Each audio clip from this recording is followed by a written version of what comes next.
और देखिए टीवी 9 पर तेहरान की तबाही की ग्राउंड रिपोर्ट्स। पहली बार तेहरान के अंदर की तस्वीरें सामने आई हैं। वो तस्वीरें हम आपको दिखाने जा रहे हैं।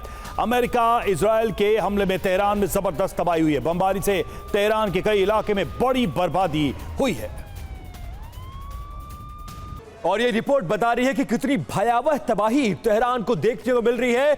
इस महायुद्ध के मुद्दे पर करेंगे चर्चा। मेहमानों का एक बड़ा पैनल हमारे साथ है, उनका परिचय करा दे। सबसे पहले स्टूडियो में हमारे साथ मौजूद है मेजर जनरल संजय बेस्टन्स, रक्षा विशेषज्ञ के तौर पर अपनी राय रखेंगे। और इसके अलावा कमांडर राजीव सरदाना सर भी हमारे साथ हैं और साथ साथ महेश सचदेव सर भी हैं, जो कि पूर्व राजदूत के तौर पर तमाम बड़े देशों में अपनी सेवाएं दे चुके हैं। लेकिन सबसे पहले मैं जाना चाहूंगा संजय बेस्टन सर के पास। सर, जो हालात नजर आ रहे हैं तेहरान में, हालात क्या है वो आप देख रहे हैं। समंदर में किस तरह से हमले किए जा रहे हैं, ये युद्ध रुकने का नाम नहीं ले रहा है। कोई भी बातचीत की टेबल तक आने को तैयार नहीं है। ऐसे में वर्तमान हालात को देखें तो युद्ध कब रुकेगा, किस तरफ जा रहा है, कितनी तबाही और कौन पहले घुटने टेकेगा, ये सबसे बड़ा सवाल है।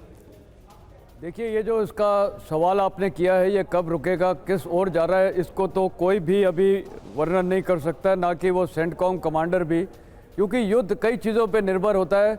एक तो है दो अपोजिंग फोर्सेस हैं, एक अपोजिंग फोर्स ने कुछ सोचा है, वो करना चाहती है, लेकिन जो उसके अपोजिंग फोर्स है, जो दुश्मन में उसकी हो गई, वो क्या एक्शन लेना है, वो अमूमन तौर पर जब प्लानिंग में सब सोचते हैं, लेकिन जब वो ऑन ग्राउंड पे असर होता है तो उसके बाद सारे प्लान्स चेंज हो जाते हैं।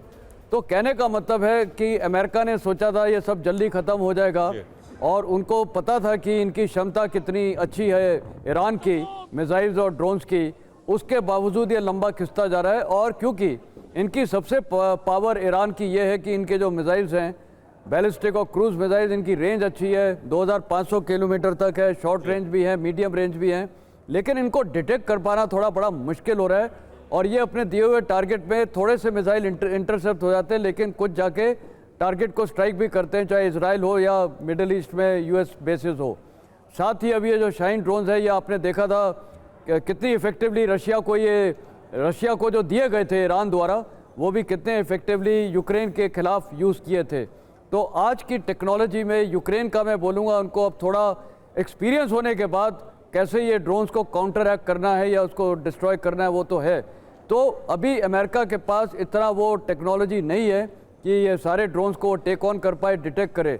तो ये देखते हुए ईरान की बेसिक मकसद है ये लड़ाई लंबी चली, और यूएस और इजराइल चाहता है कि ये लड़ाई जल्दी जल्दी ख़त्म होना चाहिए।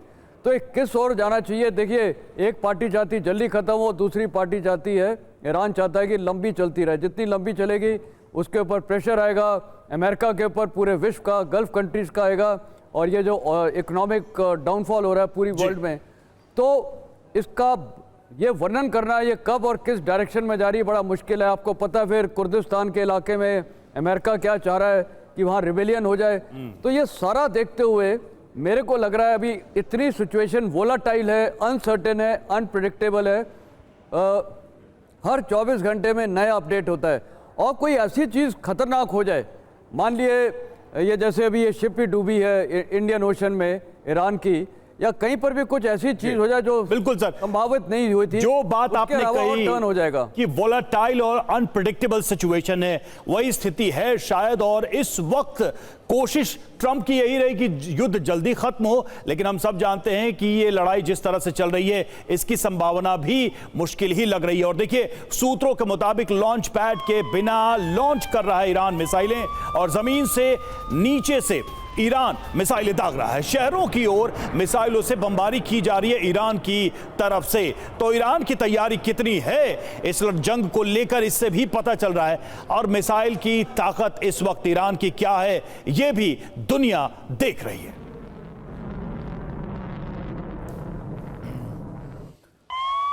और देखिए, देर रात दक्षिण पूर्वी ईरान में भारी बमबारी देखी गई है। सिस्तान और बलूचिस्तान प्रांत में दहशत जैसा माहौल है। दोनों प्रांतों राजधानी जाहिदान में धमाकों की गूंज से पूरा इलाका थर्राता रहा। युद्ध के दौरान आईडीएफ का पहली बार जाहिदान में हमला बोला गया है, और बलूचिस्तान अलगाववादियों के ठिकानों पर भी इजराइल हमले कर रहा है। और देखिए ईरान ने घातक हमलों की नई लहर की शुरुआत कर दी है, न्यू वेव ऑफ अटैक। जी हां, महायुद्ध में आधुनिक मिसाइलों से हमले कर रहा है और रडार और हवाई पहचान प्रणालियां निष्क्रिय कर रहा है।